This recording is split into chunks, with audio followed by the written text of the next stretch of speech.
Hello, my dear! My dear Aries!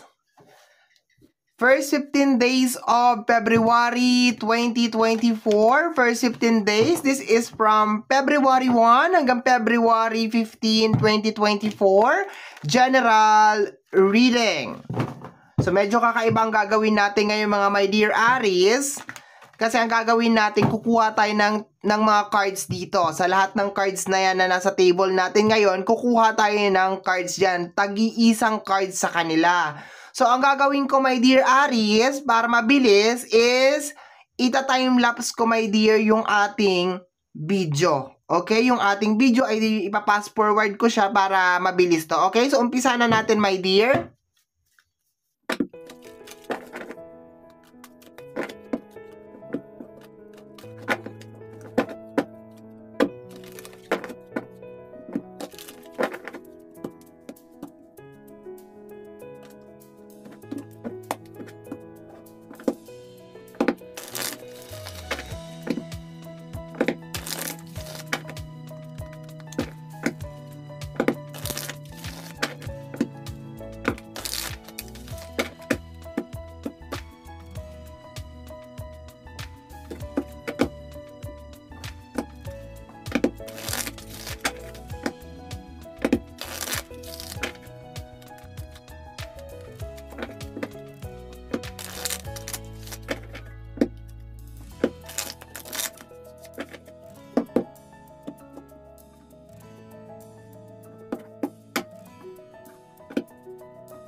Okay, my dear.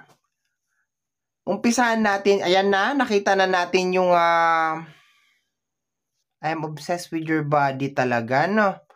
I'm obsessed with your body. I think obsession to, my dear, sa isang tao. Parang hindi mo... May sasabihin sana ako kanina, hindi ko na lang natuloy. Na-distract ako ditong I'm obsessed with your body. Gustong-gusto mo siya, my dear. And... I think meron kayong binubuo dito, my dear, na something. This is relationship. Most definitely relationship to, my dear, oh. Ayan, oh. Tapos, kumakapit ka dun sa mga pangako niya. Posibleng nangako sa'yo to, my dear. Maraming pinangako sa'yo tong energy na to. Dami niyang promises, okay? So, kumakapit ka dun, my dear, sa mga promise na ginawa niya sa'yo. And mahal na mahal mo tong energy na to, my dear. Mahal na mahal mo siya kasi meron ditong obsessed.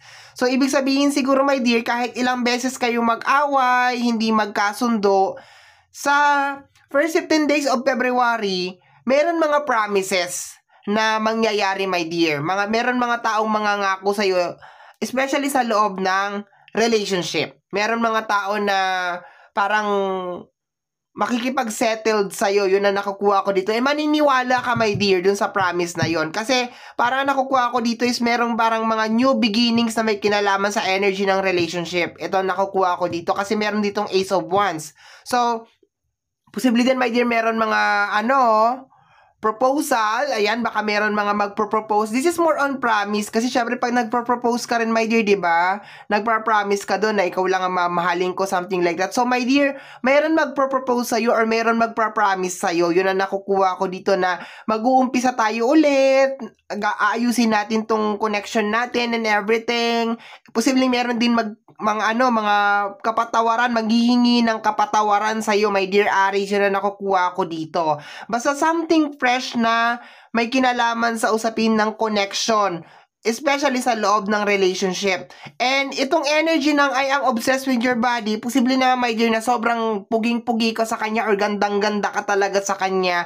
Pero ang nakukuha ko sa kanya na energy is, maski ano talaga ang mangyari or maski anong kapalpakan or mali ang gawin niya, talagang love na love mo talaga tong person na to and parang pabalik-balik siya sa'yo. Talagang kayo at kayo pa rin talaga, yun ang nakukuha ko dito.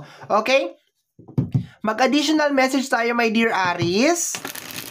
First 15 days of February. So, ganyan na yung bago nating reading ngayon, my dear. Kukunin ko muna yung overall energy and then kukunin ko yung mga eksena na posibleng kasama niyan. Or parang clarification nito. Okay? We have here, tikang pang sumabog lahat ng cards. Okay, we have here the Three of Wands. Okay, sorry. So, ayan na nga, my dear, meron mag-new beginning sa may kinalaman sa energy ng connection,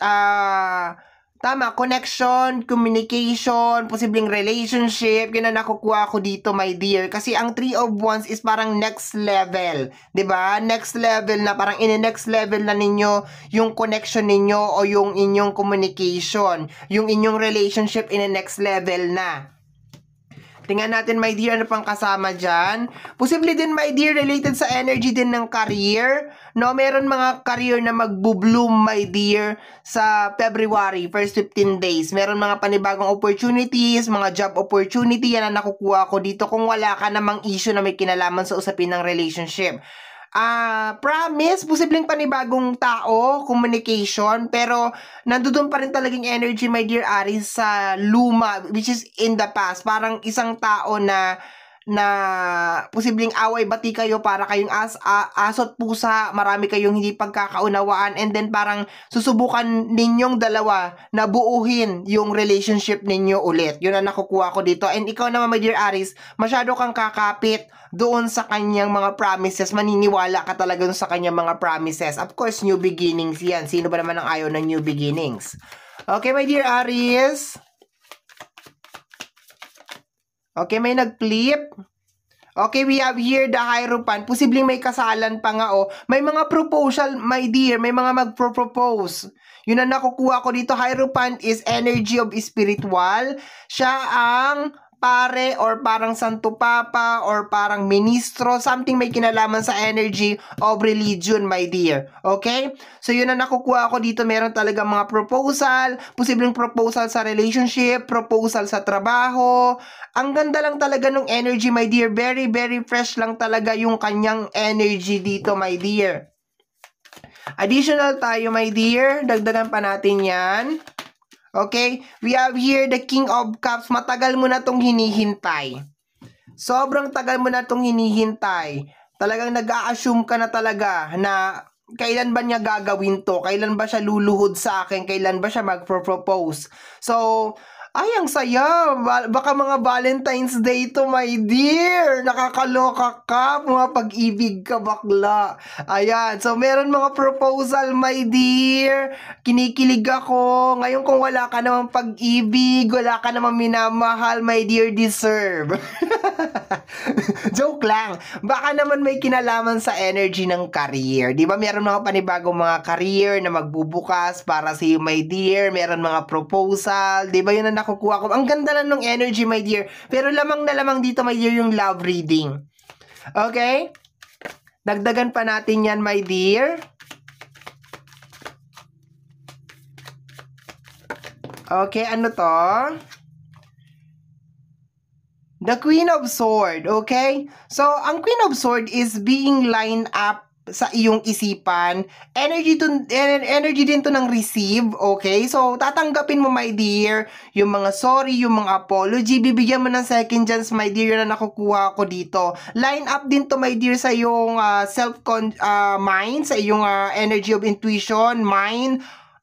So, ang ganda nung kanya nilalabas na energy kasi i-receive mo siya. Tingnan mo naman yung kamay na ating Queen of Swords para sinasabi, halika, lumapit ka dito. Pag-usapan natin kung ano man yan, my dear. Hindi mo siya i-reject. Hindi mo siya i-reject. Kasi ang tagal mo na nga hinihintay ito, my dear, eh.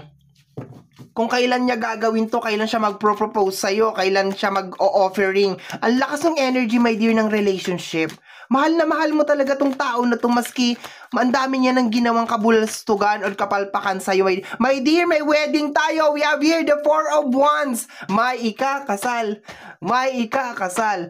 Mayroong wedding very, very soon, my dear. Hindi ko siya nararamdaman ng February, pero there's a tendency, my dear, na mga 4 months ang interval nito. So, there's a tendency na February, March, April, May, June. Ay, June bride! Ala!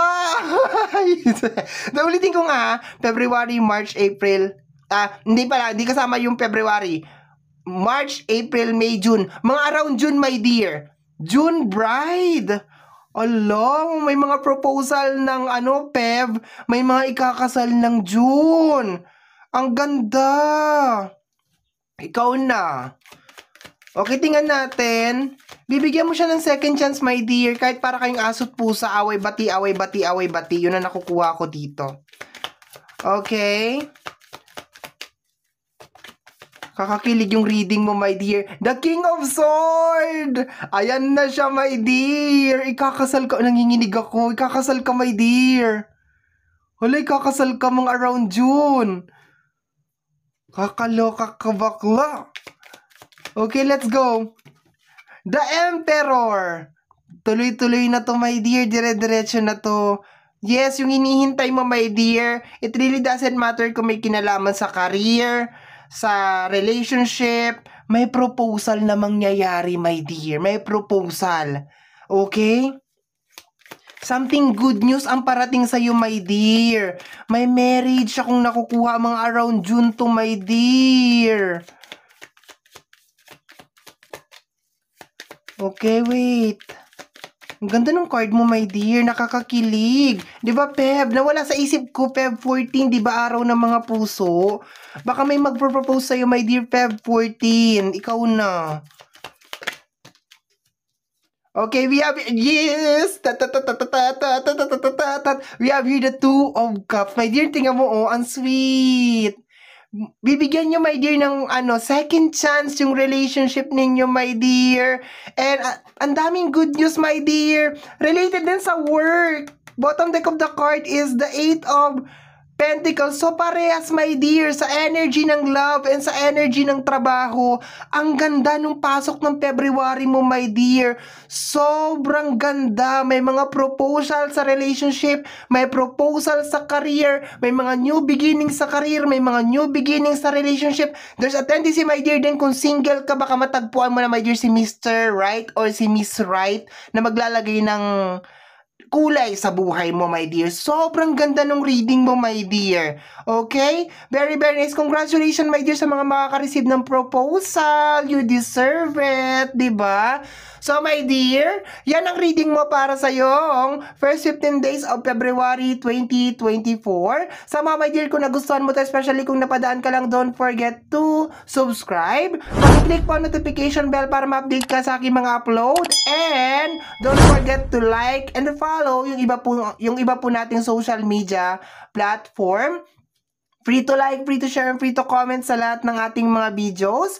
Once again, my name is RJ, also known as Apo J. Maraming salamat po, and until next time, bye-bye! Thank you, my dear. Pinakilig mo ko.